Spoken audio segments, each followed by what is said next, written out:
Tonight, home prices plummet, but the stock market soars after an encouraging signal from an official of the Fed. I'm Katie Couric. Also tonight, a potential political embarrassment for Rudy Giuliani. Questions about how he billed New York City taxpayers for his security. Was he trying to hide something? It's a potential killer. Too much salt in our diets. Now the government may be ready to take action. More and more young adults getting hooked on prescription drugs. It's a long, hard road back for them and the wisdom to know the difference. And their parents. I wanted to murder him.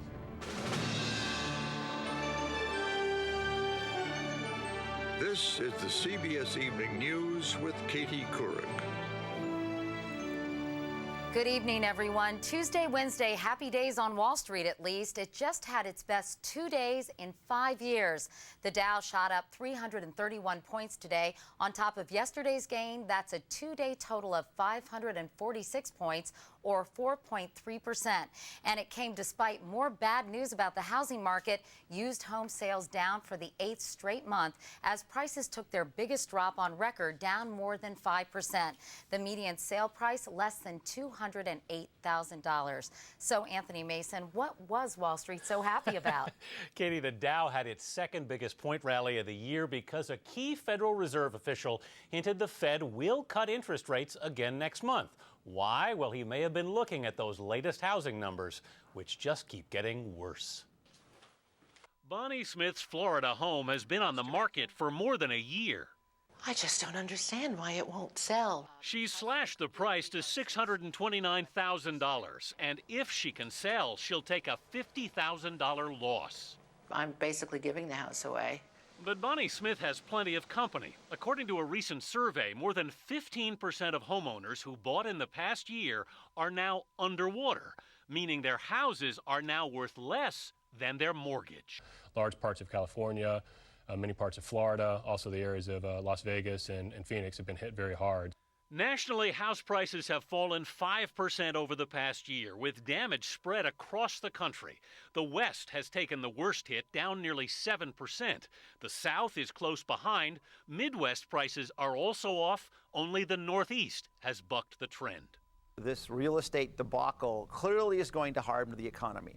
And I think the only question is, will it harm the economy to the point where it actually tips it into a recession, or will it merely slow growth? And that's the question weighing on the market's mind, and why we keep seeing these triple-digit mood swings. The Dow may have rallied 300 points today, but Katie, traders say we're not out of the woods yet. All right, Anthony Mason. Anthony, thank you. Now to the presidential campaign and new problems tonight for Rudy Giuliani. Some potentially embarrassing questions came up today that date back to his days as mayor of New York. Byron Pitts is covering the Giuliani campaign. On a night when they would rather fine-tune answers for tonight's GOP debate, the Giuliani campaign is once again fending off new questions about an old affair.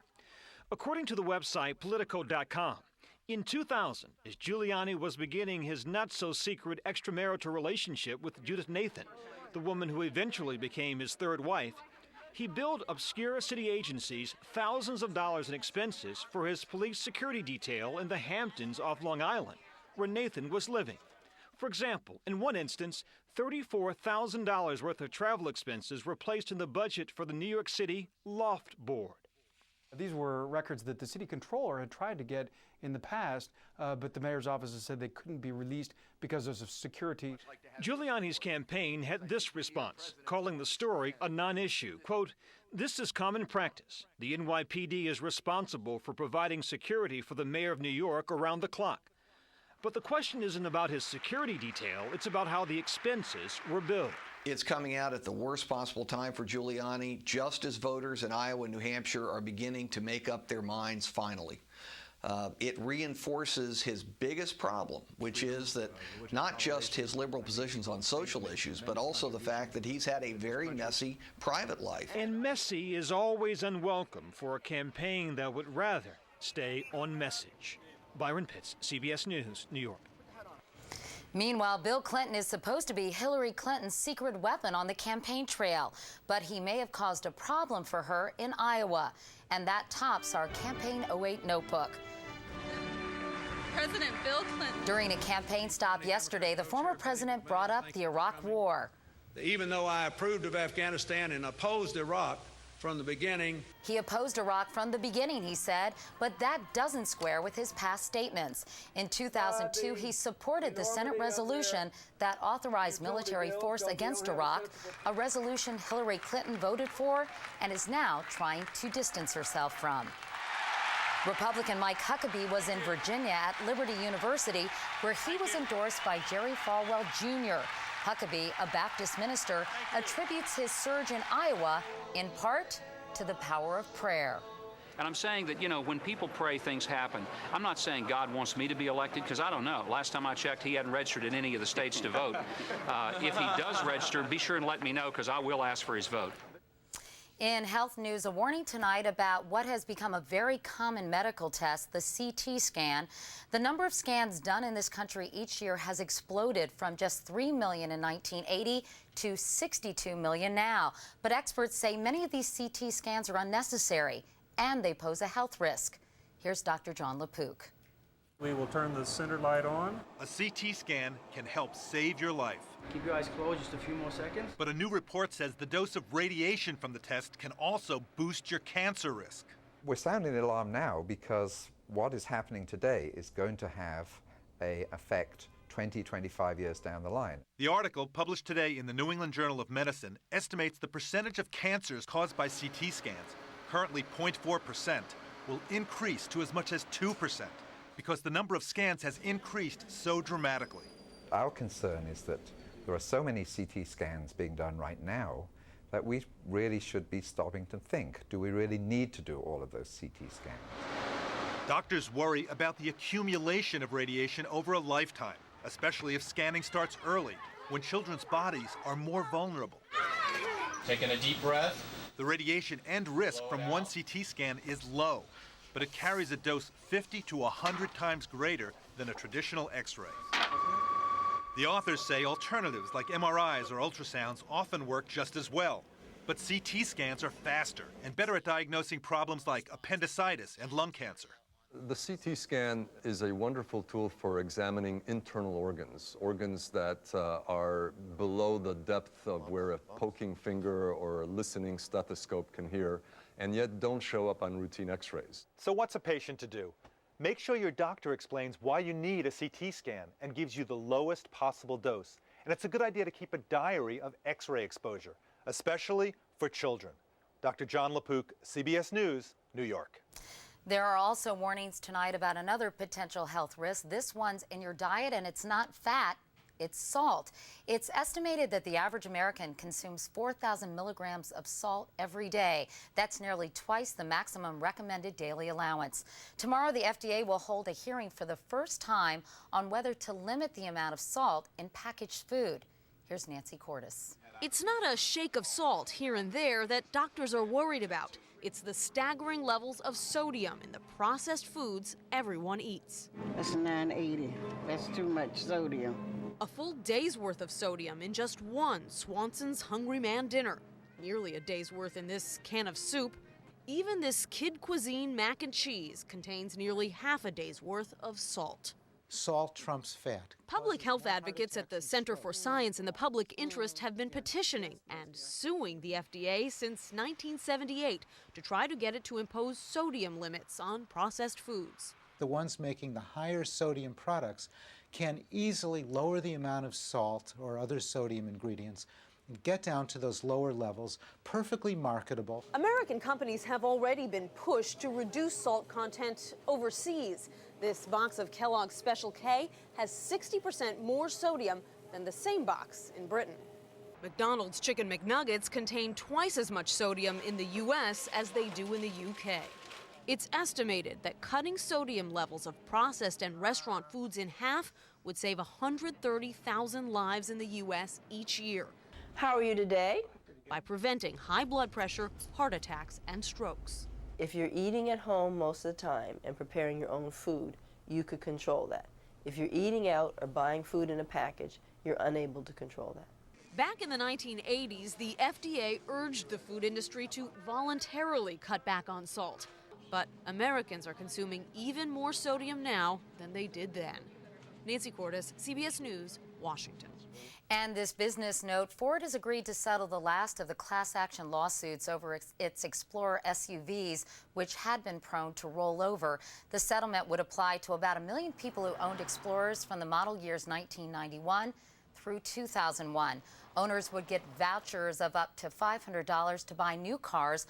More than 250 people were killed and hundreds more injured when Explorers rolled over. There is much more CBS News ahead. Coming up next, prescription drug abuse, how one member of Generation RX tried to fight his way out.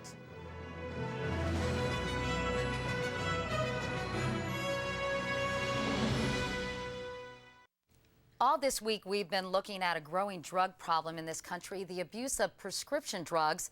Recreational use of these drugs by young adults has increased dramatically, and it's sometimes hard to recognize the abuser.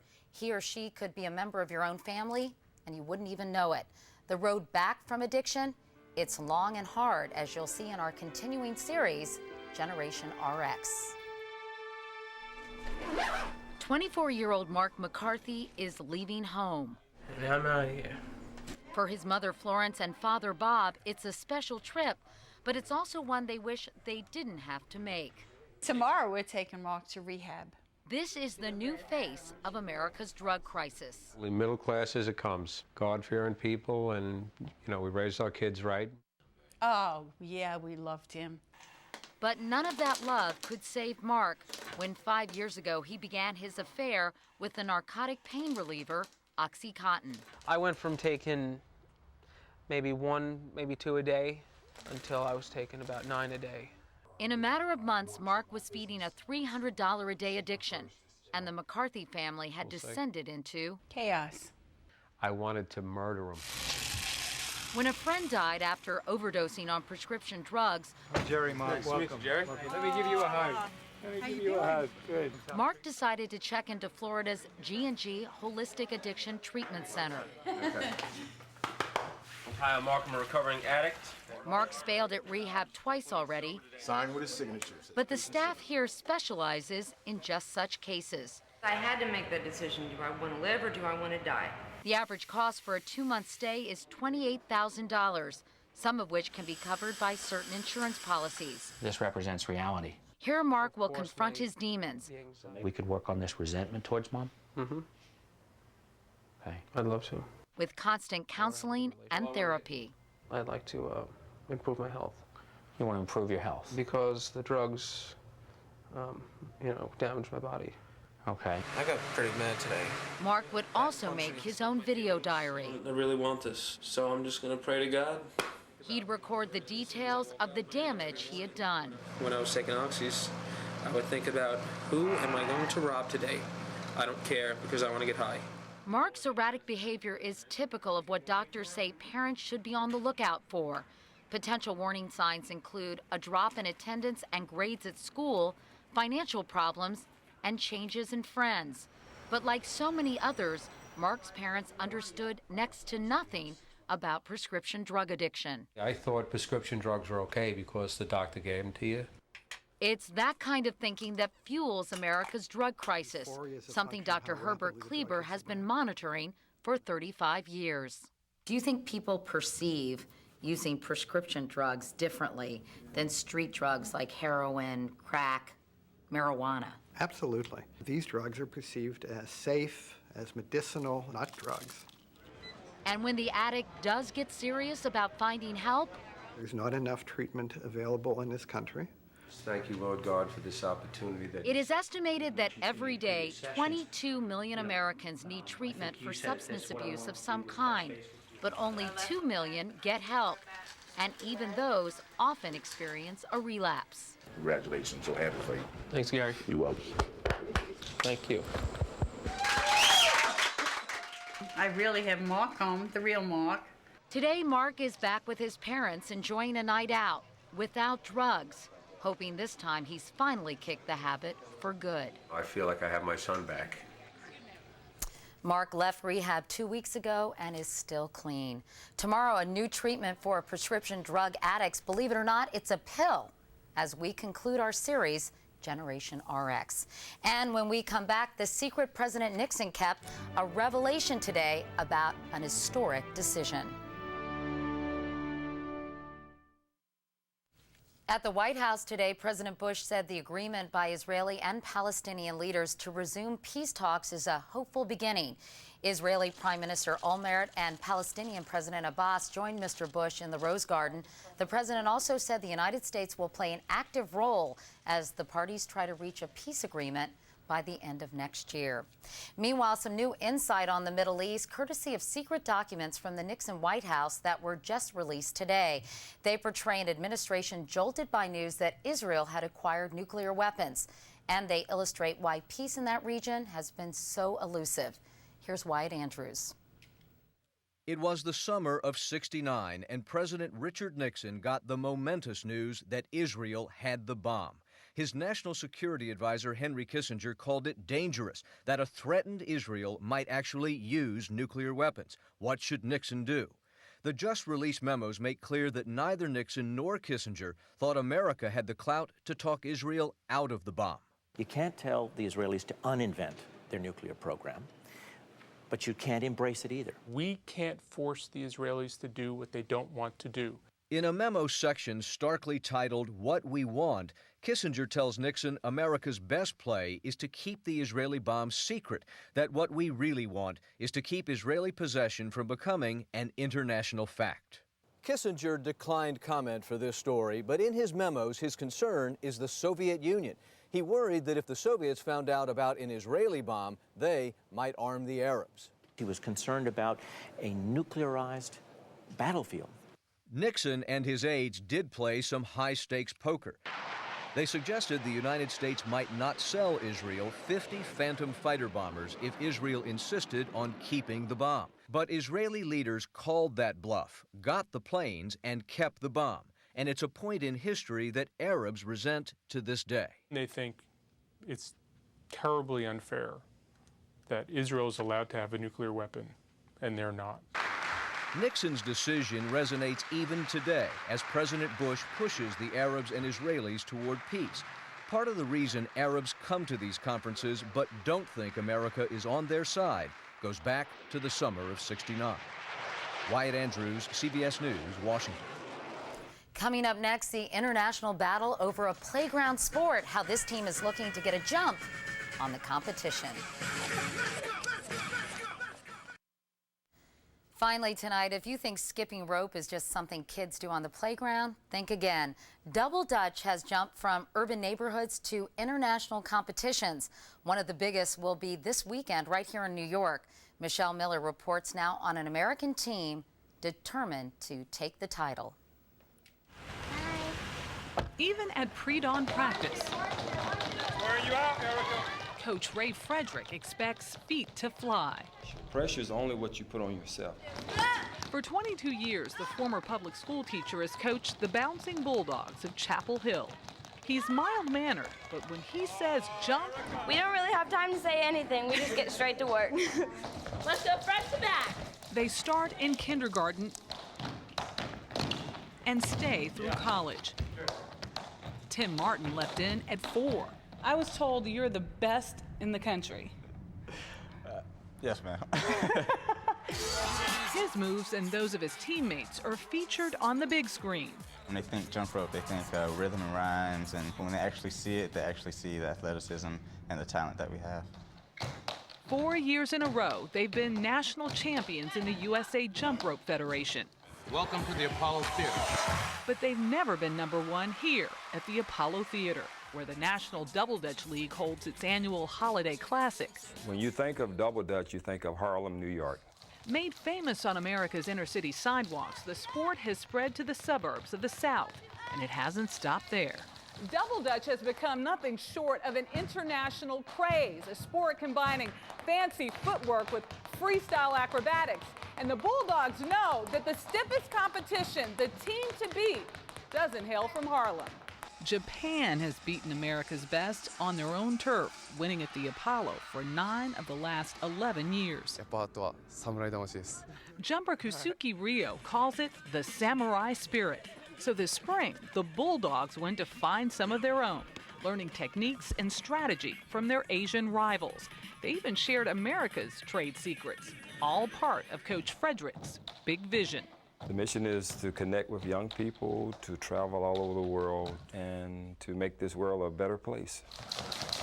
With their eyes on the prize this Sunday, they may just do it in double time. Michelle Miller, CBS News, Chapel Hill, North Carolina. Wow, that's impressive. And that's the CBS Evening News. I'm Katie Couric. Thank you for watching. I'll see you tomorrow. Good night. For news 24 hours a day, click on CBSNews.com.